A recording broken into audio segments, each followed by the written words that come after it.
अस्सलाम वालेकुम। जी वालेकुम अस्सलाम। कमर भाई कैसे हैं आप? अल्लाह का शुक्र है अल्हम्दुलिल्लाह। अच्छा, कहाँ जा रहे हैं आप? अभी तो यूएस का है प्रोग्राम, इंशाल्लाह मई या जून में। मई जून में निकल जाएंगे? जी हाँ, इंशाल्लाह। अच्छा अच्छा। वाया मैं जर्मनी से होता हुआ जाऊँगा इंशाल्लाह। जर्मनी से होते हुए जाएंगे? जी हाँ। कमर भाई थोड़ा सा अपने बारे में बताएं, आपके एजुकेशन, आपका जो कैरियर रहा है अभी तक। कैरियर तो मेरा फार्मा में मैंने as a sales manager job करी। जी, फार्मा से क्या किया था? फार्मा में मैंने as a medical rep career start किया था, फिर एज अ सेल्स मैनेजर मैंने वहाँ अपनी क्विट करी जॉब को। लास्ट मेरी डेजिग्नेशन जो था, और ऑलमोस्ट 18 to 20 ईयर्स का मेरा एक्सपीरियंस रहा। या आपको भी पता है फार्मा में क्या चल रहा है आजकल, गिव एंड टेक का, इससे मैं तंग आया तो फिर मैंने क्विट ही कर दी फील्ड। फिर मैं इसमें आ गया ट्रैवल एंड टूरिज्म में, लखानी ट्रैवल्स एंड टूर्स। अच्छा। ये मेरे एक दोस्त हैं, उनका है, उनके साथ ही कर रहा हूँ। तो वीज़ा कंसल्टेंसी जो है ये मेरा यानी कि मेन काम है वहाँ पर। 18 साल फार्मा में, और इसमें कितने साल इसमें लगे? ऑलमोस्ट मेरे 12 साल के करीब, 14 साल के करीब हो चुके हैं मुझे। तो कोविड वाला आपने वो देखा है टाइम? जी हाँ, बिल्कुल देखा है, बिल्कुल। उसमें तो बड़ा ये ट्रैवल जो तो इंडस्ट्री तो बिल्कुल क्रैश कर गई थी। फिर हम है ना चावल की डिस्ट्रीब्यूशन में और इसमें आए थे उन दिनों। उसके बाद लेकिन फिर अल्लाह पाक ने हाथ पकड़ा, दोबारा से इसमें आ गए। अच्छा, चावल की डिस्ट्रीब्यूशन की आपने? चावल की, हाँ, डिस्ट्रीब्यूशन किया, वहाँ से ट्रक खरीदा और आगे भेज दिया। 2-3 बड़े स्टोर्स लिए हुए थे, तो उसमें यानी कि सप्लाई दे रहे थे। कहाँ से लेते? शाज वगैरह, ये मेरे दोस्त ही लेते थे, वो झंग और आगे पंजाब साइड से लेते थे वो वहाँ से लेते थे, आप यहाँ बेचते थे? हाँ, मेरा तो खैर उनको असिस्ट करने का काम था। अच्छा, आप उनके पास आपकी समझे जॉब थी? और जी हाँ, लेकिन मेरा इसमें इतना इंटरेस्ट था नहीं। इतना इंटरेस्ट नहीं था आपका? जी। अच्छा अच्छा। तो मेरा इसमें इंटरेस्ट है, हाँ, ट्रैवल एंड टूरिज्म में, दुनिया देखूँ, घूमूँ। फिर भी आपको अंदाज़ा होगा ना, एक ट्रक में कितना प्रॉफिट होता है? बहुत हाई रिस्क वो है इसमें। जब तक आप है ना वहाँ लोडिंग पे भी खड़े ना हो, और फिर है ना उतरवाने में भी, और फिर रीपैकिंग में जो लॉसेस होते हैं ना, समझे कि कोई बड़ा मार्जिन नहीं है इसमें। फिर भी एक्सपीरियंस भी चाहिए, क्योंकि हमारे लिए तो फील्ड ही नहीं थी। एक ट्रक में कितना, मतलब? एक ट्रक में मैं कह नहीं सकता, ये सब देखते वो थे भाई। अच्छा अच्छा, चलें ठीक है। लेकिन क्योंकि उस वक्त ये था कि कभी कभी नेट टू नेट भी रहे और फिर ऊपर भी गए। सही है। तो वो इतने जिम्मेदारी का काम है ना कि हम लोग कर नहीं सकते थे। अच्छा, ट्रैवल में आपका है माशाल्लाह। अच्छा, ट्रैवल में हाँ, अभी लेटेस्ट आप ट्रैवल में ही, बिल्कुल, इसी वजह से आप यूएस भी जा रहे हैं। और हाँ, क्योंकि कंसल्टेंसी है मेरा काम मेन, उसमें सारा मैं खुद लुक आफ्टर करता हूँ वीज़े की। वीज़ा कंसल्टेंसी आप देते हैं? जी हाँ, शेंजन वीज़ा जो है वो मेन है, फिर सिंगापुर, मलेशिया, थाईलैंड वगैरह ये भी हैं हमारे, वो हैं, इसमें भी एक्सपर्टीज़ हैं। इस रीजन में भी काम कर रहे हैं, सिंगापुर में? जी हाँ, पहले तो ये लोग उसी में करते थे, फिर जब मैं इनके साथ अटैच हुआ हूँ तो फिर हम लोग इसको काम को, कंसल्टेंसी के काम को बढ़ा लिया।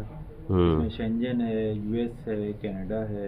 इन वीज़ों की भी ग्रुप टूर्स भी करते हैं, जैसे स्टूडेंट्स के ग्रुप वो गए थे textile industries of Pakistan, TIP Korangi में, आपने देखा होगा बड़ा। अच्छा। एक लड़कियों का ग्रुप गया था, उसमें कुछ लड़के। कहाँ गए थे ये ग्रुप? ये जर्मनी गए थे, एमटेक्स आपने सुना होगा, इसकी बहुत बड़ी एग्जीबिशन जर्मनी में होती है। अच्छा अच्छा, उसमें गए थे। उसमें हमने 36 वीज़े डाले थे, स्टूडेंट के 36 लग कर आए थे। अच्छा। और ये कंटिन्यूस यानी कि हर 2 साल बाद होती है, तो उसमें टेक्सटाइल की बहुत बड़ी एग्जीबिशन होती है जर्मनी में? जर्मनी में, बिल्कुल। तो जो स्टूडेंट्स वगैरह हों, जो फाइनल ईयर के होते हैं या पास आउट करे होते हैं, उनको ये करना चाहिए ना? बिल्कुल। कितना बजट खर्चा आया था उसमें? आया था अभी करंट उसमें तकरीबन 7 लाख के करीब आया था। 7 लाख? हाँ, पर हेड। इसमें वीज़ा है, वीज़ा फीस है, एयरलाइन टिकट है, वहाँ स्टे है, हेमटेक्स की रजिस्ट्रेशन, और फिर 4 मुख्तलिफ कंट्रीज़ घूमना। जर्मनी के अलावा 4 में? हाँ, शेंगन लग गया तो फिर तो। शेंगन लग गया तो 29। अच्छा कमर भाई, मेरा कहना ये है कि जो स्टूडेंट होते हैं अभी उनका इतना एक्सपोजर नहीं होता, उन्होंने सिर्फ पढ़ाई होता है। तो थोड़ा बहुत अगर लोकल इंडस्ट्री में काम कर ले, हमारी इंडस्ट्री बहुत सिखाती है, मतलब बहुत रगड़ा लगाती है। और फिर उनको जो ना वो नज़र आए कि यार किस चीज़ में हम काम कर सकते हैं, थोड़ा प्रैक्टिकल एक्सपीरियंस हो जाए जॉब का, तो फिर जब वो कॉन्फ्रेंस में जाएंगे ना तो वो बिज़नेस अपॉर्चुनिटीज़ ढूंढेंगे वहाँ पे। अभी अगर वो जाएंगे स्टूडेंट लाइफ के अंदर तो शायद वो सिर्फ घूम फिर के आ जाएंगे, इतना पता नहीं चलेगा कि क्या हो रहा है क्या नहीं हो रहा। आपका क्या ख्याल है? स्टूडेंट्स को ये इस पे प्रपोज़ करना चाहिए, क्योंकि आप वैल्यू एडिशन कर रहे हैं ना, आप स्टूडेंट्स को या कॉलेजेस को या यूनिवर्सिटीज़ को ये बोल रहे हैं कि भाई तुम 7 लाख रुपये पर हेड खर्च करो, तुम्हें इसका फ़ायदा होगा। तो आपको उनको ऐसा मशवरा देना है कि वो उनको वाकई फ़ायदा, जब वो आएँ तो वाकई फ़ायदा हो, और वो 10 लोगों को बताएं कि यार हम तो कमर भाई के कहने पे गए थे कॉन्फ्रेंस के अंदर, हमारे माशाल्लाह से 30 बच्चे गए थे, 30 बच्चों ने में से 5 ने अपना बिज़नेस इस्टेब्लिश कर लिया, क्योंकि उनको वहाँ पे कॉन्ट्रैक्ट्स मिल गए, उनको वहाँ से सेल्स उनकी हो गई या उनके लिंक्स बन गए, तो उन्हें काम स्टार्ट कर दिया। ये मेरी सोच है, आप बताएं इसमें आप क्या। हाँ, इसमें देखें एहसन भाई के 2 मुख्तलिफ़ किस्म के लोग हैं ना, कि कुछ लोगों के वो बच्चे होते हैं जिनका फैमिली काम ही यही है टेक्सटाइल का ना, सही है। तो वो जब जाते हैं तो वो उस निगाह से एक्सपीरियंस उनके रात दिन की जो डिस्कशन घर में और इधर उधर से वो तो बचपन से ही उसी काम में है ना, तो वो उस नज़र से देखते हैं। सही है। फिर वो उस नज़र से जब देखते हैं तो वो वहाँ पे काफ़ी कुछ गेन करते हैं। अब एक हमारी स्टूडेंट थी, वो हमारे थ्रू गई थी, फिर उसने इसका बैचलर्स कंप्लीट हुआ, फिर उसने हमें वहाँ से इटली से फ़ोन किया कि सर मैं यहाँ आ गई हूँ। हमने कहा वीज़ा किससे लिया? कहने आपसे तो हमने वो लगवा लिया था, दरवाज़ा खुल गया था हमारा, अब मैं मास्टर्स कर रही हूँ फैशन डिज़ाइनिंग में, 1 साल का मेरा उसका वो भी कंप्लीट हो गया, वहाँ से उसने अपना कार्ड बनवा लिया है और वो वहीं पे जॉब भी कर रही है, बड़ी अच्छी तरह सेटल्ड है। ऐसी भी मिसालें हैं। अब उसने क्या उस अपॉर्चुनिटी को देखा कि मुझे आगे क्या करना है, और जो यहाँ पाकिस्तान में अवेलेबल नहीं है कुछ चीज़ें, तो सही है। और जॉब के हवाले से आपको भी पता है, ठीक है जॉब करें आप, कुछ लोग अपने पैसे जमा करते हैं जॉब करके, रिगड़ा भी खाते हैं, कुछ लोगों को उनकी किस्मत होती है कि बना बनाया मिलता है, वो फिर उस हिसाब से जाते हैं आगे। कुछ काफ़ी यानी ऐसे लोग थे कि जिनकी बहुत बड़े यानी कि टेक्सटाइल ओनर हैं और उनके वीज़े ही नहीं लग रहे थे उनके बच्चों के। अच्छा। तो इस सिनेरियो से उनका वो खुल गया, गेट खुल गया। एज स्टूडेंट चले गए, एज स्टूडेंट चले गए, यूनिवर्सिटी ने सारी अच्छा, एज स्टूडेंट जाने में वीज़ा लगाने में आसानी होती है? हाँ, उसमें क्योंकि यूनिवर्सिटी आपकी सारी रिस्पॉन्सिबिलिटी लेती है। अच्छा, ये नहीं है कि आपका है ना, आप करोड़पति हैं तो आपका वीज़ा लग जाएगा 100%। नहीं, एम्बेसी यूनिवर्सिटी को क्यों जानती है? एम्बेसी तो सिंपल हर वीज़ा एप्लीकेशन को सेपरेटली प्रोसेस करेगी ना, वो तो नहीं, वो बिल्कुल देखती है, या ग्रुप एक ग्रुप में वो देखती है कि इसके पीछे बैकअप कौन कर रहा है, यूनिवर्सिटी का नाम है ऐसा या नहीं। अच्छा, तो इस चीज़ को काफ़ी कंसिडर करते हैं। तो आप कह रहे हैं 30 वीज़े लग गए थे यूनिवर्सिटी के जरिए? 36। अच्छा, तो ऐसा एक दफ़ा नहीं हुआ, ये कई दफ़ा हुआ है। और उसमें अच्छा, जी हाँ। और कौन कौन सी यूनिवर्सिटीज़ के और या कॉन्फ्रेंसेस के आपने करवाए? हम टीआईपी को ही रेगुलर बेसिस पे कर रहे हैं। अच्छा, टीआईपी को एक आपका, बाकी भी हैं, इंडस वगैरह हैं, वो लोग खुद करते हैं। अच्छा, वो खुद करते हैं। अच्छा, कोई इंडिविजुअल जाना चाह रहा हो, जैसे अभी आप मुझे मशवरा दे रहे थे कि हमारे लोगों को जाना चाहिए, बाहर देखना चाहिए, जहन खुलता है। सफ़र तो आपको पता है, सफ़र वसीला ज़फ़र। जी हाँ, बिल्कुल सही कहा। आप भी सफ़र इसलिए कर रहे हैं, यूएस जा रहे हैं कि तो वहाँ पे जाके कोई बिजनेस अपॉर्चुनिटी ढूंढेंगे आप। हमेशा एक बेनिफिट ये है आपको, जो विजिट वीज़े के लिए जब अप्लाई करते हैं तो B1 B2 5 ईयर्स का मिलता है। B1 क्या होता है और B2 क्या होता है? B1 टूरिस्ट और B2 जो है बिजनेस। अच्छा, तो इसमें आपको दोनों चीज़ें एक साथ देते हैं वो। अगर आप वहाँ कोई बिजनेस सेटअप देख लेते हैं, फिर आप उस हवाले से अपनी चीज़ें पूरी करें, वो फॉर्मेलिटीज़। अभी आप B1 B2 जो लगवाया आपने, उस पर कितना खर्चा आया? इस पे 55,500 इसकी वीज़ा फीस है। जी हाँ। और कंसल्टेशन कोई अगर आपसे लेगा तो उसकी क्या फीस होगी? उसकी हमारी 25,000 है। 25,000 फीस है। कोई आपके रेफरेंस से आएगा तो हम उसको और थोड़ा रिलैक्स कर देंगे। मेरे रेफरेंस से कोई आता है और मैं आ जाऊँगा अगर तो आप आ जाएं तो सर आँखों पे जाना। फ्री में तो नहीं कर देंगे? नहीं, फ्री में नहीं करूँगा। अच्छा, नहीं, बिल्कुल आपका काम है। अच्छा, माशाल्लाह। तो यूएस के अलावा और कौन कौन सी रीजन में आपने ये सिंगापुर मलेशिया भी बताया था? सिंगापुर मलेशिया, जी। इधर की कितनी फीस है? सिंगापुर दोनों बता रहे हैं? हाँ, मेरा कज़न है मलेशिया में। अच्छा, वहाँ पे अपना काम कर रहा है, टेक्सटाइल का बिजनेस कर रहा है। 10-15 साल हो गए इसको। 11,500-12,000 रुपये ये फीस है। 11:30-12 में ऑनलाइन वीज़ा लग जाता है, ऑनलाइन वीज़ा, हाँ, अगर आपने सारी चीज़ें पूरी कर दी, जो उनकी डॉक्यूमेंटेशन पूरी कर दें अगर जी आप। हाँ, डॉक्यूमेंट्स पूरे कर दें। आमतौर पे किस तरह के रिक्वायरमेंट चाहिए होते हैं बिज़नेस वीज़ा के लिए? बिज़नेस वीज़े के लिए आपका बिज़नेस का सर्टिफिकेट हो, क्या कर रहे हैं, अच्छा, और अगर आपका चैम्बर ऑफ कॉमर्स है वो बहुत अच्छा है। इस तरह का बैंक स्टेटमेंट बड़ा रोल प्ले करती है ना इसमें। अच्छा, बैंक में ट्रांजैक्शन कितनी है? ट्रांजैक्शन कैसी है, अच्छा। बिजनेस की। सही है। और बाकी फिर और हैं, यानी कि शादीशुदा हैं तो FRC, मैरिज सर्टिफिकेट, ये चीज़ें चाहिए होती हैं। अच्छा, फैमिली रजिस्ट्रेशन सर्टिफिकेट जो होता जी है। हाँ, वो सही पुराना है। तो नहीं, अब थोड़ा सा इन्होंने शेंजन ने वो सख्ती करी है कि लेटेस्ट, क्योंकि चेंजेस आई हैं उसमें, तस्वीर, डाटा, बच्चे बड़े हो जाते हैं, अच्छा, तो उस हवाले से कहते हैं कि लेटेस्ट लेकर आए हैं आप। और शेंजन में भी FRC वगैरह मांग रहे हैं? जी हाँ शेंजन, बिजनेस वीज़ा के लिए भी FRC मांग रहे हैं? बिल्कुल बिल्कुल। अच्छा। क्योंकि आपको पता है शेंजन ये वो कंट्रीज़ हैं जहाँ पे लोग जाके एजाइलम भी डाल देते हैं, हाँ स्लिप हाँ। हो जाते हैं, तो वो जांच पड़ताल अच्छी तरीके से करते हैं कि देने वाले वीज़ा जिसको हम दे रहे हैं तो उसको हम सही बंदे को दे रहे हैं या नहीं दे रहे। थर्ड वर्ल्ड कंट्रीज़ में शुमार होता है हमारा। अच्छा, मैं जब गया था तो मैं तो किसी कंसल्टेंट के पास नहीं गया था, मैंने खुद ही सारा अप्लाई किया था शेंजन का। अपना स्टूडेंट वीज़ा अपने वेबसाइट से आके इनकी प्रोसेस देखा, फॉर्म डाउनलोड किया, अपना मास्टर्स डिग्री के लिए अप्लाई किया 4 यूनिवर्सिटीज़ के अंदर, और अपने यूनिवर्सिटी के प्रोफेसर से जो ना उसके वो बनवाए, रिकमेंडेशन लेटर बनवाए, अपना जो यूनिवर्सिटी की डिग्री और उसका जो वो थी, क्या कहते हैं उसे, ट्रांसक्रिप्ट होती, क्या होती है इसके अंदर सारे आपके पूरे कोर्सेज़ का GPA वगैरह होते हैं। तो ट्रांसक्रिप्ट वो और डिग्री अटैच की, अपना मोटिवेशन लेटर अटैच किया कि मुझे क्या मोटिवेशन है मेरी, उसमें पूरा वो लिखते हैं। वो 4-5 डॉक्यूमेंट्स हम खुद तैयार किए, पासपोर्ट वगैरह, और ऑनलाइन जो ना अप्लाई कर दिया। बल्कि शायद इधर फेडेक्स में जाके जमा कराया था मेरे ख्याल में। सही। पहले वहाँ से एडमिशन लेटर आ गया था, जी। वहाँ की 4 जगह अप्लाई किया था, 2 जगह एडमिशन हो गया था, तो एडमिशन लेटर जो है ना वो लगा के और अप्लाई कर दिया, वो लग गया। बैंक स्टेटमेंट चाहिए थी, उसमें मुझे थोड़ा टाइम लगा था स्टेटमेंट बनाने में, तो हो गया था। आजकल तो और ज़्यादा आसान हो गया होगा मेरे ख्याल में। जिन लोगों को, जो लोग ऑनलाइन अप्लाई कर सकते हैं, उनको कंसल्टेंसी की ज़रूरत है वाकई या नहीं? नहीं, कंसल्टेंट की ज़रूरत पड़ती है। आप खुद भी कर सकते हैं, ऐसा नहीं है। मैंने भी 96 में जब फर्स्ट टाइम किया था, खुद ही ये सब चीज़ें, जब 24 साल मेरी उम्र थी, मैंने शेंजन वीज़ा लिया था और खुद करा था सब, खुद किया था ना सब कुछ। और जो मैं समझता हूँ, जो लोग एजुकेशन नहीं है तो वहाँ कंसल्टेंट की ज़रूरत पड़ती है, या फिर है ना आप इतने बिजी हैं कि इन चक्रों में आप नहीं पढ़ते, आप कह देते हैं यार कंसल्टेंट को, यार ये मेरा ये कर दें आप, ये काम कर दें आप, आपको टाइम इज, आपका भी ज़्यादा मतलब एक्सपीरियंस है ना। और जी हाँ, वो रिस्क भी नहीं लेना चाहते कि किसी किस्म का रिजेक्शन ना आए, तो आप उसमें वो पॉइंट्स उनको बता देंगे कि जहाँ पे रिजेक्शन पॉसिबल है। एग्जैक्टली। हम स्टूडेंट वीज़ा तो चलें फिर भी आसान है, बिजनेस वीज़ा के अंदर रिजेक्शन के चांसेस ज़्यादा हैं, काफ़ी डॉक्यूमेंटेशन काफ़ी होती है। हाँ, तो वो आपको आप उनको प्रॉपर्ली गाइड करेंगे, भाई आपका डॉक्यूमेंट में ऐसा ऐसा होना चाहिए आपका डॉक्यूमेंट। एग्जैक्टली।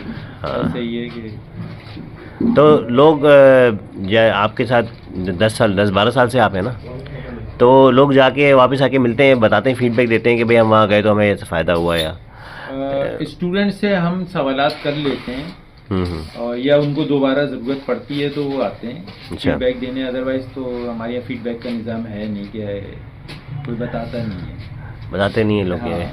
वहाँ जाके हमें फ़ायदा हुआ नहीं हुआ। सही है।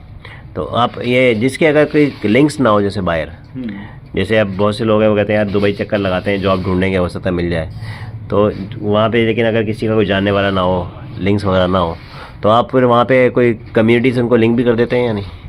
नहीं, सच हमारा वो नहीं है। हम हमारे वैसे जो अगर कोई कांटेक्ट है, कोई अच्छा बंदा है, तो हम उसको कह देते हैं यार इससे मिल लो तुम जाके, सही है। अच्छा, हाँ, सब आपकी नियत से कि एक दूसरे को कोई कांटेक्ट अगर हो तो कर देते हैं, वरना ऐसा कोई आपका देते हैं कि आपस में आप डिस्कशन कर लें। हाँ, बाकी कोई भी पैसे की लेन देन है या किसी भी किस्म का वो है तो वो आपस में आप खुद ही वो करें, हम बीच में नहीं है। ये चाइना के वीज़े बताएं, चाइना के वीज़ा के बारे में। चाइना का हम काम नहीं करते। नहीं, क्यों? काफ़ी उसमें यानी कि इनविटेशन मंगवाओ, हमारे पास वो लिंक्स नहीं है अभी। अच्छा। जी हाँ, ये यानी कि 1 लाख से स्टार्ट होके 6 लाख 7 लाख तक चला गया था। ये एक ज़माना ऐसा भी था कि वीज़ा फीस क्या, वही बीच में एजेंट लेते थे। अच्छा। तो इस उसमें हम पढ़े नहीं। इस वक्त जो है ना वो आपने देखा है ज़ीशान उस्मानी की वेबसाइट है, ज़ीशान उस्मानी जिंदाभाग.com भी उन्होंने बनाई हुई है। हाँ, माशाल्लाह। और वो जो ना वो मुख्तलिफ मुल्कों के वीज़ा के बारे में पूरा गाइड करते पूरा हैं। गाइड करते हैं। बिल्कुल देखी हैं आपने उनकी वीडियोस? जी जी जी जी, बिल्कुल बहुत अच्छे हैं। हाँ, और अच्छे लेक्चर भी देते हैं, गाइडेंस भी बहुत अच्छी देते हैं। लोग अगर फॉलो करें तो हाँ। जेन्युइन बंदा है। आपके हिसाब से सबसे सस्ता और सबसे आसान रास्ता कौन सा है किसी बाहर मुल्क जाके काम करने का?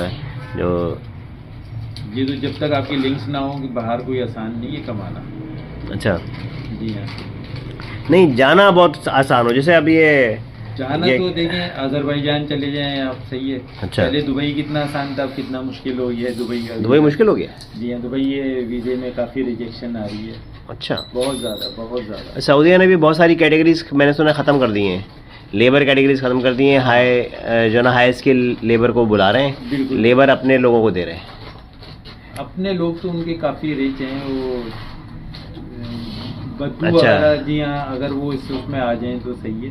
अच्छा, नहीं वो लोअर लेबर तो खैर उसको फिर भी बुलाते हैं। लोअर लेबर देखें, अगर पाकिस्तानी चीटिंग करते हुए, भीख मांगते हुए पकड़े जाते हैं तो दरवाजे खुद अपने बंद कर रहे होते हैं। हाँ। इंडोनेशिया, मलेशिया, इंडोनेशिया बहुत यानी कि डेवलप कंट्री भी है और गुर्बत भी है। वहाँ बहुत अच्छे लोग मिल जाते हैं, मुसलमान भी है।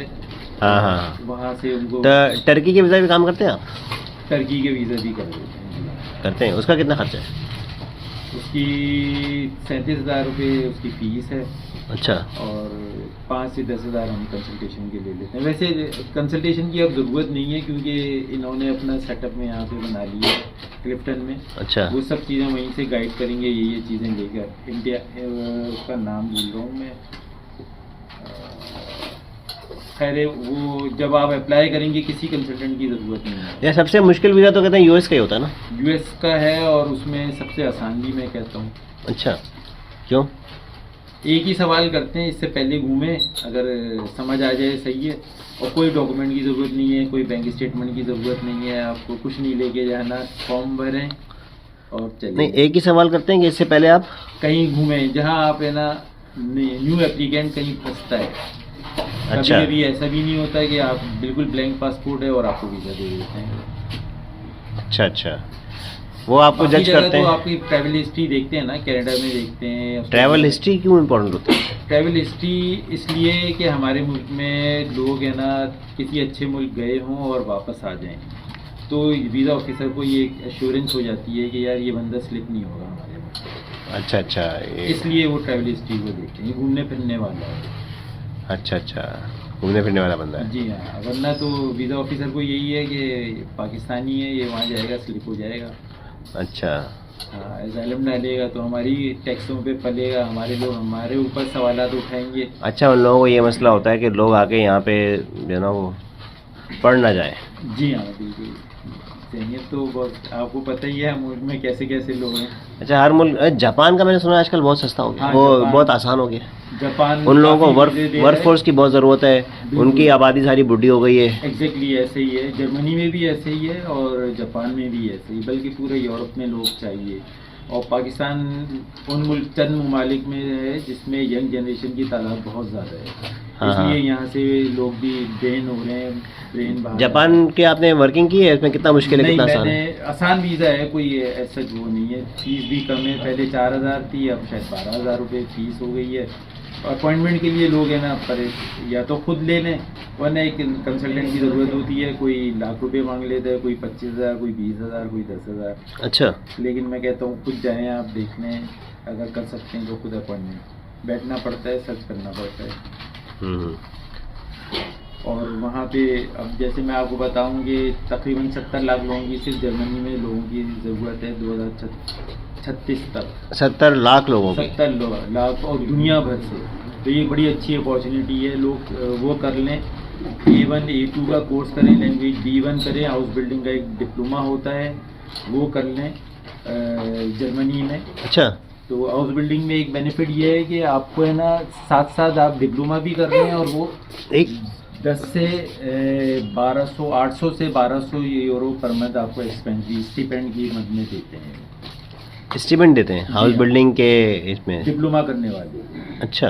डिग्री होल्डर के लिए तो नहीं है, डिग्री लेने जा रहे हैं आप तो इंग्लिश में पढ़ा रहे हैं, वो मास्टर्स भी करा रहे हैं, ग्रेजुएशन भी करा रहे हैं। हाँ, वहाँ आपका इंग्लिश में है, लेकिन जब आप डिप्लोमा करेंगे हाउस बिल्डिंग तो वहाँ पर उनकी जर्मन लैंग्वेज यहाँ की सीखनी पड़ेगी आपको। B1 हाँ, ये डॉइशे इंस्टीट्यूट जो है, गोएते जो है, गोएथे इंस्टीट्यूट बोलते गोएते हैं। है जी हाँ वहाँ। अच्छा, डॉइश अलग है, डॉइश किसको बोलते हैं? डॉइश उनकी करेंसी डूशे, डूशे। जी हाँ डूशे मार्क कहते थे। अच्छा, वैसे गोएथे बोलते हैं, हाँ गोएते, गोएथे इंस्टीट्यूट। गोएते जी हाँ। अच्छा अच्छा, चलिए कमर भाई, बड़ा मज़ा आ रहा है आपसे बात करके, लेकिन अब इसको एंड करना है, मेरी हाँ, वो जगह भी बिल्कुल, ख़त्म होने वाली है। तो बस ये है कि जिन लोगों को वीज़ा के लिए रब्ता करना हो तो आप से बेफिक्र होकर रब्ता कर लें, और उनको सस्ते अच्छे ऑप्शन बता देंगे आप इंशाल्लाह बाहर जाने के। इंशाल्लाह बिल्कुल। और आप ही कह रहे हैं कि सफ़र करना चाहिए, जाके चक्कर लगा के आना चाहिए। बिल्कुल, दुनिया घूमेंगे तो रास्ते खुलते हैं। रास्ते खुलेंगे। आपको अपना वो बनाया ना, चैनल वगैरह बनाए कोई, उसमें जो ना वो दूसरा जिशान भाई ने अपना वीज़ा के बारे में, हाँ, अपनी जितनी भी आपकी वो है ना, क्या नाम है, अचीवमेंट्स, वीज़ा की या जो भी स्टोरीज़ हैं, हाँ ठीक है, बगैर नाम लिए आप ही शेयर कर सकते हैं कि भाई ये हमने वीज़ा अप्लाई किया था, ये आपके काम वाली कि ये हमने जिस तरह आपने ये, मैंने भी रिकॉर्ड किया आपका, आपने ये पूरे TIP वालों का पूरा वो करवाया। जी जी। इस तरह की अगर आप छोटे छोटे व्लॉग्स बनाएंगे ना, फिर अभी तो आप US ट्रैवल भी कर रहे हैं, इससे पहले आप शेंगन में ट्रैवल कर चुके हैं। जी हाँ। तो अगर आप ये ट्रैवलिंग के ऊपर आप इसको ही अपना विजन बना लें कि यार मैंने जो है ना वो लोगों को यहाँ से भेजना है, ताकि लोग अपॉर्चुनिटीज़ डिस्कस वो ढूंढें। तिजारत है ना, तिजारत जैसे अल्लाह ताला ने सूरतुल कुरैश में जो ना वो फरमाया कि हमने कुरैश के लिए आसान कर दिया सफ़र को, कुरैश को मानूस कर दिया सफ़र से। रिहलत शिताई व सैफ, सर्दी और गर्मी के सफ़रों से उनको मानूस कर दिया। अब वो क्या करते थे, मक्का में रहते थे, और मक्का जो है ना उधर से नीचे की तरफ इक्वेटर है, इक्वेटर पे सर्दी कम होती है, गर्मी ज़्यादा होती है। तो सर्दी के मौसम में वो लोग मक्का से नीचे यमन की तरफ जाते थे, यमन इक्वेटर से ज़्यादा करीब है, और गर्मी के मौसम में वो नीचे से ऊपर की तरफ जाते थे, क्योंकि ऊपर गर्मी कम होती है। जितना आप इक्वेटर से दूर जाते रहेंगे, ऊपर ट्रॉपिक ऑफ कैंसर है, फिर उसके बाद ऊपर नॉर्थ पोल है, तो ऊपर की तरफ जाएंगे तो सर्दी जो है ना वो गर्मी कम हो जाएगी, गर्मी कम हो जाएगी। तो सर्दी की सीजन में यमन जाते थे, और गर्मी की सीजन में ऊपर जाते थे दमिश्क, शाम तक। और ये जो उनका ये साल में उनके 2 सफ़र होते थे, ये उनके तिजारती सफ़र होते थे। तो उस वक्त दुनिया के 2 तिजारती मरकज़ थे समझे तरीके, यमन भी, जिधर Indonesia, Malaysia, Iran, China, India बहुत बड़ी मार्केट है, यहाँ से सारा सामान, ईरान से कारपेट आ रहे हैं, इंडिया से मसाले आ रहे हैं, ठीक है, इंडोनेशिया, मलेशिया से, मतलब ये कि ये सारा सामान तिजारत वहाँ से आता था, यमन के साहिल पे उतरता था, और वहाँ से ऊँटों पे लाद के ये लोग लेके जाते थे पूरे अरब के अंदर, जहाँ जहाँ पे बड़ी मार्केटें लगती हैं। अब मक्का के अंदर मार्केट लगती थी, और जो ना वो क्या नाम है, उसमें ताइफ के अंदर बाज़ार लगता था, मदीना में बाज़ार लगता था, और ऊपर जाते थे तबूक, क्या नाम, तबूक का मुझे नहीं पता, तबूक तो खैर एक पॉइंट है, लेकिन ये है कि शाम तक जाते हुए रास्ते में बाज़ार लगाते हुए जाते थे, आखिर में सारा सामान शाम में बेच देते थे, और वहाँ से सामान ख़रीदते थे, फिर वापस आते थे, तो रास्ते में बाज़ार लगाते हुए, मक्का में बाज़ार लगाते थे, यमन में जाके सारा सामान बेच देते थे। तो सर्दी और गर्मी के सफ़रों से अल्लाह ने इनको मानूस कर दिया। दुनिया की तिजारत जितनी भी उस वक्त चलती थी, उसकी बैकबोन थी अरब, तो इसकी वजह से इनकी मईशत बड़ी स्ट्रॉन्ग थी। और अरब के अंदर जो ना वो काश्तकारी तो इतनी होती नहीं है, या तो जो ना मदीना के अंदर थोड़ी बहुत काश्तकारी थी, थोड़े बहुत वो, या तो खैबर के अंदर कुछ बागात थे, या फिर मदीना के अंदर खजूरों के बागात थे, तो इसके अलावा वहाँ पे इतनी काश्तकारी नहीं होती थी, क्योंकि पानी नहीं है वहाँ पे। तो या तो उनका पेशा तिजारत है, या दूसरा लूटमार, तो लूटमार करते थे। तो अरब, अच्छा, तिजारत के अंदर भी वो लोग कामयाब होते थे जिनका रास्ता सेफ़ होता था। कुरैश का रास्ता बिल्कुल सेफ़ था। आमना अल्लज़ी अतअमहुम मिन जू व आमनहुम मिन खौफ, उसने तुमको भूख में खाने को दिया और खौफ में अमन बख्शा, क्योंकि 360 बुत रखे हुए हैं मक्का के अंदर, ठीक है, और उन 360 बुतों में से जो है ना वो हर कबीले का एक बुत है, जिसके इलाके से वो गुजरेंगे वो उनकी खुद हिफाजत करेगा कि भाई हमारे इलाके में इनको अगर कुछ हो गया कुरैश के काफ़िले को, तो हमारे बुत को निकाल के बाहर कर देंगे और हमारी मक्का में एंट्री बंद कर देंगे। अल्लाह ताला ने ऐसा बंदोबस्त किया था कुरैश के लिए कि इनकी तिजारत भी चलती थी अमन व अमान के साथ, इनका माल भी सेफ़ रहता था, और ये जो ना वो मशरिक़ और मगरिब जो ना उसकी पूरी जो ईस्ट वेस्ट ट्रेड है इसकी बैकबोन इनके पास थी। दमिश्क में सारा माल आता था नॉर्थ अफ्रीका और जो है ना वो साउथ यूरोप के साहिलों से।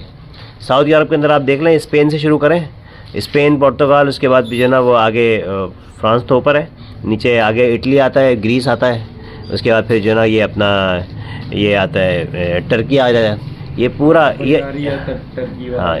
तो ये इन सब जगह से माल तिजारत आ रहा है दमिश्क और northern Africa, Morocco, Algeria, Libya, Tunisia, Egypt, ये सारे टॉप के कंट्रीज हैं नॉर्थ अफ्रीका के ना। तो इधर से सारा माल आ रहा है दमिश्क और यहाँ से वो ख़रीद रहे हैं, नीचे तक लेके जा रहे हैं, नीचे यमन से माल ख़रीद रहे हैं, ऊपर तक लेके जा रहे हैं। तो एक तरीके से लिंक बन गए दो दुनियाओं के अंदर दरमियान में। और यहाँ एक तरफ रोमन एम्पायर है, एक तरफ पर्शियन एम्पायर है, इनके दरमियान आपस में जंग चलती रहती है। तो ये सेफ़ रास्ता है कि जो ना जहाँ से तिजारत चलती रहती है, जंग के असरात इनकी तिजारत पे नहीं पड़ते थे। तो ये मैंने थोड़ा सा सफ़र के बारे में बताया कि अल्लाह ताला ने सफ़र का जिक्र जो कुरान मजीद में बड़ी लॉजिकल और बातें करी हैं। ये डॉक्टर साहब साहब के लेक्चर्स हैं भाई, जो कि हमें याद है। इन डेप्थ मैं सफ़र कर रहा हूँ तो मुझे वो पिक्चर है ना मेरे सामने से यूँ पेंट होना शुरू हो गई, यार क्या बातें हैं वाकई। हाँ, तो अल्लाह ताला ने ये बंदोबस्त इनके लिए क्यों किया कि हमने तुमको ये सब, अब आगे इनसे रिक्वायरमेंट जो रखी ना, वो रिक्वायरमेंट ये रखी फलयाबुदू रब्ब हाज़ल बैत अल्लज़ी अतअमहुम मिन जू व आमनहुम मिन खौफ। अब तुमको चाहिए कि इस घर के रब की इबादत करो जिसने तुमको भूख में खाने को दिया और खौफ में अमन बख्शा। तो अल्लाह ताला ने कुरैश की मईशत को स्ट्रॉन्ग किया था और उनको अमन व अमान बख्शा था, उनको सियादत दी थी पूरे अरब की। सियादत मतलब बादशाही, सरदारी। तो अब उनके ज़िम्मे ये था कि जो नबी आने वाला है उसके साथ मिलकर दीन का काम करें, क्योंकि उसने जो क्या नाम है सल्लल्लाहु अलैहि वसल्लम, उसने जो है ना आप सल्लल्लाहु अलैहि वसल्लम ने जो इस्लाम के मैसेज को पूरी दुनिया तक पहुंचाना है, अकेला आदमी नहीं पहुंचा सकता, ये उसके लिए उसको पूरी जमात चाहिए। तो कुरैश के ज़िम्मे ये था कि तुम्हारे दरमियान में नबी भेजूँगा, तुमने उसको सबसे पहले उसको मानना है, उसके बाद फिर उसके मिशन में शरीक होकर पूरी दुनिया तक इस्लाम को फैलाना है और उसको नाफिज करना है, कायम करना है। तो ये लेकिन उसके लिए मईशत बहुत अहम है, अमन व अमान बहुत अहम है। तो अल्लाह ताला ने ये नेमतें कुरैश को पहले दे दी थी और कुरैश की धाक थोड़ी कमज़ोर पड़ रही थी ना, तो रसूलुल्लाह सल्लल्लाहु अलैहि वसल्लम के पैदाइश से कोई 40 दिन पहले वाक़या हुआ था ये अपना असहाबे फील का वाक़या, कि कुरैश की धाक कम पड़ रही थी। अल्लाह ताला ने जो वो आ गया था वो कौन सा अबरहा, हाथियों का लश्कर लेके मक्का खाने काबा को ढाने के लिए। तो अल्लाह ताला ने जो ना वो अबाबिल भेज दिए और उन्होंने जो ना हाथियों को भूस बना दिया, ठीक है। और कुरैश की धाक बैठ गई कि भाई कुरैश के ख़िलाफ़ कोई भी जो ना वो इक़दाम नहीं कर सकता, ये इनके साथ अल्लाह की मदद शामिल है। लेकिन उन्होंने दीन इब्राहीम को चेंज कर दिया उन्होंने। तो दीन इब्राहीमी के अंदर फिर दोबारा से अल्लाह ताला ने उसके अंदर दोबारा से उसको अपनी इस असल पे लाने के लिए रसूलुल्लाह सल्लल्लाहु अलैहि वसल्लम को मबूस किया उन्होंने वो, और पूरी एक तो हमारे दीन के अंदर भी मतलब ये है कि सफ़र की बड़ी अहमियत है। और तिजारत के बारे में तो आता है कि इसमें रिस्क के 9 हिस्से हैं, मुलाजमत में 1 हिस्सा है। और तिजारत का एक बहुत बड़ा हिस्सा सफ़र है, क्योंकि सफ़र में जो आप वैल्यू एडिशन कर रहे हैं ना, देखें मैं क्या कर रहा हूँ, मैंने जोड़िया बाज़ार से चने का कट्टा ख़रीदा और मैंने इसको 1-1 किलो की पैकिंग कर दी, और हर किसी के पास इतना टाइम नहीं कि वहाँ से जाके ले, मैंने यहाँ से लोगों के घरों में पहुँचा दिया, ठीक है। ये मदनी बाज़ार का हमारी वैल्यू एडिशन है। ये लोग पैकिंग कर रहे हैं, ये एक वैल्यू एडिशन कर रहे हैं। सफ़र में आप वैल्यू एडिशन ये कर रहे हैं कि वो चीज़ यहाँ पे ला रहे हैं जो कि यहाँ पे मौजूद नहीं है, यहाँ पे अवेलेबल नहीं है, कोई नई क्रिएटिविटी कहीं और से लेकर यहाँ पे आके बेच रहे हैं जी। ये यहाँ पे कोई चीज़ ऐसी है कि जो ले जाके आप वहाँ बेच सकते हैं। तो आपने वैल्यू एडिशन ये की कि एक चीज़ को एक जगह से दूसरी जगह पहुँचा दिया। तो कोई अगर सफ़र करे तो उसको ये सोचना चाहिए कि मेरे मुल्क में ऐसी किस चीज़ की ज़रूरत है कि जो कि बाहर से ज़्यादा आसानी से, जिस तरह टेक्नोलॉजी है, ये सब चीज़ें जो ना बाहर ज़्यादा आसान है, वहाँ से यहाँ पे लाके बेच सकते हैं। और हमारे मुल्क में ऐसा क्या है, जिस तरह सादकैन भाई ने अभी कॉन्फ्रेंस के अंदर बताया कि हमारे मुल्क में ऐसा क्या है कि हम उसको यहाँ से वहाँ बेचें। तो ये वैल्यू एडिशन है, आप इस पर लोगों का जहन साजी किया करें। मेरा आपको ये छोटा सा मशवरा है कि आप जब जाओ बाहर तो ये देखो कि आप यहाँ से क्या चीज़ ऐसी लेके वहाँ जा सकते हो। अगर आप वहाँ जा रहे हो और जाते हुए कुछ लेके जा रहे हो, आते हुए कुछ लेकर आ रहे हो, इंपोर्ट भी कर रहे हो, एक्सपोर्ट भी कर रहे हो, फिर आप कामयाब हो। कुरैश जो है ना यही कर रहे थे, वो इंपोर्ट भी कर रहे थे, एक्सपोर्ट भी कर रहे थे। वो वहाँ से भी अच्छा वो अपनी खजूर भी बेच रहे थे, अरब की खजूरें भी जो ना बेच रहे थे, और साथ में दमिश्क का माल यमन तक बेच रहे थे, यमन का माल जो है ऊपर तक बेच रहे थे। तो ये है कि जो बंदा सफ़र कर रहा हो वो जगह जगह से वो बस देखे कि ऐसी कहाँ पे कोई अपॉर्चुनिटी है कि मैं यहाँ से माल लेके दूसरी जगह बेचूँ। ये सिर्फ माल नहीं है, स्किल भी है ना। बिल्कुल। अगर आप बाहर कोई भी चीज़ हो सकती है। आप जैसे यूएस जा रहे हैं, हाँ। आप वहाँ जाके जो ना वो यहाँ पे किसी सॉफ्टवेयर हाउस से सेटिंग कर लें। मेरे अपने बहुत सारे दोस्त हैं छोटे छोटे सॉफ्टवेयर हाउसेज रन कर रहे हैं, मैं आपसे उनकी मीटिंग करा दूँ, आपने उनसे बात कर ली, भाई ठीक है आप काम करके दोगे, वहाँ से एक बंदा वहाँ पे आपका है जो कि काम पकड़ेगा, यहाँ से वो काम करवाएगा। और ये काम जो ना आजकल जो ना फ्रीलांस प्लेटफॉर्म्स पे हो रहा है। लेकिन उसके बावजूद बहुत सारे लोग हैं जो पर्सनल लिंक्स के ऊपर काम करना चाहते हैं और उसके अंदर वो ज़्यादा कंफर्टेबल होते हैं। तो ये आप लिंक्स क्रिएट कर सकते हैं। जितना ज़्यादा आपकी नज़र अपॉर्चुनिटीज़ पर होगी, लोकल भी और फॉरेन भी, उतना ज़्यादा आप उन अपॉर्चुनिटीज़ को लिंक करके दरमियान में अपने लिए भी जो ना वो रिस्क का बंदोबस्त कर लेंगे। और आपके तवज्जुह से मैं आपको बोल रहा हूँ, लेकिन आपके तवज्जुह से जो लोग भी आपके पास आते हैं ट्रैवलिंग के लिए या वीज़ा लगवाने के लिए, या जो लोग अभी जिन्होंने कभी सोचा ही नहीं ट्रैवलिंग के बारे में, यहाँ पे तो कराची में तो हमारे ऐसे मम्मी डैडी हैं कि वो कभी हैदराबाद तक नहीं गए। हाँ सही कह रहे हैं आप, ऐसे ही है, कूजे में बंद हुए हैं। और उनका स्कूल कॉलेज यूनिवर्सिटी भी यहाँ पे क्या है, वो एक 80 गज के जो ना वो बिल्डिंग के अंदर स्कूल खोला हुआ है, ना प्ले ग्राउंड, ना कोई एक्स्ट्रा करिकुलर एक्टिविटीज़, ना कोई आउटिंग, ना कुछ। सही है। और जो ना मतलब ये है कि कराची में तो मैंने देखा है कि कराची में भी और पाकिस्तान के अंदर भी ट्रैवलिंग कम है। हमारे पठान और जो ना जो क्या नाम है वो सबसे ज़्यादा ट्रैवलिंग करते हैं, इसलिए वो बिज़नेस में सबसे ज़्यादा कामयाब भी हैं। हम सिंध के अंदर रूरल एरियाज़ के मैं चला जाता हूँ, वहाँ भी देखें ना पठानों का जो ना होटल ट्रांस। अच्छा एक और बात, कल मेरे जहन में ये बात आई, अदनान भाई कल मेरे साथ थे, कल मैं गया था डाम, मेरे जहन में वापसी में ख्याल आया, मैंने कहा यार ये अदनान भाई कहाँ कहाँ घूमते हैं। ठीक है, मैं तो चलो ट्रैवलिंग करता हूँ, बिज़नेस अपॉर्चुनिटीज ढूंढता हूँ मैं। कल हमने वहाँ पे एक फ़िशिंग बोट का सौदा किया 15 लाख रुपए का। ठीक है, तो अब अदनान भाई हमारे साथ थे, उन्होंने वो तजुर्बा ले लिया, वो तो सिर्फ सुजुकी का भाड़ा लगाने आए थे। सही है। तो मैंने कहा जिसको भी बिज़नेस करना हो ना वो कम से कम 1 साल ट्रांसपोर्ट में लगा ले। बिल्कुल सही, सही आप सोच ये कल मैंने सोचा है कमर भाई कि यार वो 1 साल ट्रांसपोर्ट में लगा ले, वो दुनिया जहाँ पूरी दुनिया देख लेगा कि कहाँ पे क्या काम हो रहा है, कौन सा माल कहाँ से उठ के कहाँ जा रहा है। मैं सुजुकियाँ बुक करवाता हूँ इनसे, कभी मैं राशन मंगवा रहा हूँ, कभी मैं जानवर जो ना वो ट्रांसपोर्ट कर रहा हूँ, कभी मैं शेरशाह से ना वो कंबलों का जो ना वो पूरा जो ना वो पूरी लॉट उठा रहा हूँ। अभी मैंने तकरीबन 3,500 किलो 3.5 टन माल वहाँ से लिया था कंबलों का। तो ट्रांसपोर्टर तो जो ना वो रोज़ाना वो उसको इतनी सारी चीज़ें नज़र आ रही हैं, वो कितनी लाइनें बनाना चाहे तो बना सकता है। एग्जैक्टली ऐसे ही मेरे एक रिश्तेदार हैं, वो कनाडा में है। हाँ, वो 14 साल से है ना जॉब से घर, जॉब से मेरे एक और रिश्तेदार चले गए, उन्होंने क्या करा, वहाँ जाते ही है ना टैक्सी चलाना शुरू कर दी। 1 साल में वो उससे भी आगे निकल गए और उनको गाइड करते हैं, भाई ये चीज़ यहाँ मिलती है, ये चीज़ यहाँ मिलती है। पूरी 100% आपकी बात सच है। जॉब वाले बंदे का बिल्कुल जहन बंद होता है और वो ट्रैवलिंग भी नहीं कर सकता, उसको छुट्टी के लिए दरख्वास्त देनी पड़ेगी। जो ना वो घूमे भी नहीं है, इन्होंने जाके घुमाया है। एनुअल लीव भी लोग नहीं लेते बिल्कुल लेते हुए डरते हैं कि यार हम छुट्टी मांग ली तो ऐसा ना हो हमारी जॉब रिस्क में आ जाए, या मैं निकल जाऊंगा छुट्टी पे तो हो सकता है ऐसा ना हो कि कोई पीछे से बंदा रख ले मेरी जगह। मैंने भी जॉब की है तो ये नहीं पता होता कि भाई आपकी एनुअल लीव है ना पेड भी होती है। हाँ, वो इस खौफ में होते हैं यार पैसे कट जाएंगे। और ये बात है कि खुल के ट्रैवलिंग आप उसी वक्त कर सकते हैं जब आप बिजनेस के अंदर हो, जॉब के आप बंदे के ना हो। और जो है ना छोटा मोटा कोई अपना बाकी है कि जब आप बिजनेस वाला बंदा जब ट्रैवलिंग करता है तो वो फिर कॉम्बो बन जाता है, वो फिर उसकी अपनी आँख होती है जिस आँख से वो देख रहा होता है। हाँ, चीज़ों को, हर चीज़। चलें ठीक है कमर भाई, मेरा भी थोड़ा बहुत मैं अभी एक मतलब टूर लेके गया था आज़ाद चाय वाला का, जो चाय कॉन हुआ था ना। तो बिज़नेस फोरम, तो आप माशाल्लाह बिज़नेस फोरम के मेंबर हैं, तो बिज़नेस फोरम के अंदर मैंने बाकायदा कैंपेनिंग की थी। मैंने कहा भाई चाय कॉन कॉन्फ्रेंस अटेंड करने के लिए जाते हैं ग्रुप बना के। जी। तो फिर हम माशाल्लाह से 5-6 लोग जो ना साथ गए थे ट्रेन के अंदर। अच्छा, हम लोग माशाल्लाह। तो चाय कॉन हमने अटेंड किया था वहाँ पे, और मेरा ये प्लान तो ये था कि हम गाड़ी बुक करा के जाएंगे, रास्ते में मुख्तलिफ शहरों में रुकते हुए जाएंगे। लेकिन फिर लोगों ने बोला यार ट्रेन में चलो, तो वो प्लान थोड़ा सा मतलब लिमिटेड हो गया। ट्रेन में तो आपने एक जगह जाके उतर जाना है बस। और वापसी का ये मसला हुआ कि वापसी वहाँ से हर कोई तितर बितर हो गया, किसी को कहीं जाना है, किसी को कहीं जाना है। और मैं खुद जो है ना फंस गया था मछली के काम के अंदर, कि मैं मछली में लेके चला गया था, वहाँ पे मेरी मछली पूरी बिकी नहीं थी, फिर उसको संभालना, वापस लेकर आना, तो मैं उसमें फंस गया था। तो वो वाला टूर मेरा वैसा हो नहीं पाया था। लेकिन ये है कि लोकली भी है ना, जो लोग फ़िलहाल अगर बाहर जाने का नहीं भी करते ना, तो लोकल कम से कम पाकिस्तान टूर तो करें। बिल्कुल बिल्कुल।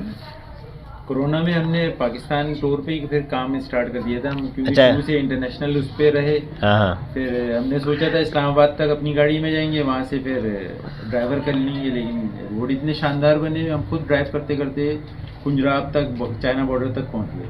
हाँ, हमारे यहाँ ट्रैवलिंग होती है सिर्फ लेजर की ट्रैवलिंग। लोग जाते हैं मरी, पटराटा और अयूबिया, और वहाँ से Swat, Kalam, Bahrain. Trout fish है ना, आप हाँ। उस पे काम करें। सवात से मैंने मंगवाई थी एक मरतबा, अच्छा। बस वो फिर ज़्यादा काम नहीं किया। फार्म की मछली है ना असल में, हाँ, अब तो दरिया वाली ट्राउट मिलती भी नहीं है, दरिया वाली वही बहुत मुश्किल से मिलती है exactly और ऐसे ही बहुत उसकी भी फार्मिंग हो रही बहुत है। महंगी होती है। तो लेकिन ये है कि ये वाला काम कर सकते हैं, जा सकते हैं ना। बाकी ये है कि हमारे पंजाब के अंदर बहुत बिज़नेस है और सिंध के अंदर भी बिज़नेस है बहुत जो ना। अभी मैंने पंजाब से ये वो गुड़ के कट्टे कहाँ हैं जो तुम लोग कल लगे लेकर आए हो, पीछे रखे हुए। अभी ये फैसलाबाद से कल मेरे पास आए हैं, अच्छा। 4 कट्टे गुड़ के आए।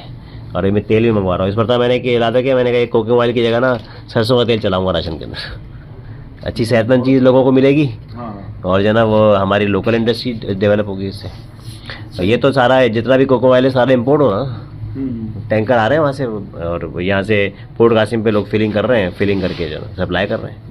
और मार्केटिंग का खर्चा ऐड कर देते मार्केटिंग का हैं। खर्चा है, इतने ब्रांड लॉन्च किए हुए। मैंने कल मैं 5 किस्म का तेल लेकर आया हूँ, सबको मैंने फ्रिज में रखा। वो कराची वाला जम गया, कराची वाला पूरा नहीं जमा लेकिन आधा जम गया, उसके अंदर मुझे पार्टिकल जमे नज़र आ रहे हैं। बाकी जो लेकर आए हूँ बाकी सब सही निकले।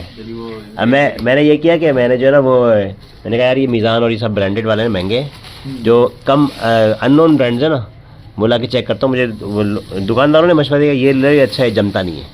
तो मैं ला के सबको फ्रिज में रखा है, तो 4 चेक किए, 4 सही निकले। एक देर में पता चल जाता है ये जम रहा है। मैं ओवरनाइट रखा हमने, बस फ्रीजर में या नीचे? हमने फ्रिज में रखा है। फ्रिज में, ठीक। जमने वाला तो फ्रिज के अंदर ही उसने अपना असर दिखा दिया ना। अच्छा, हाँ, ठीक है कमर भाई, ये तो बहुत लंबी वीडियो हो गई माशाल्लाह से।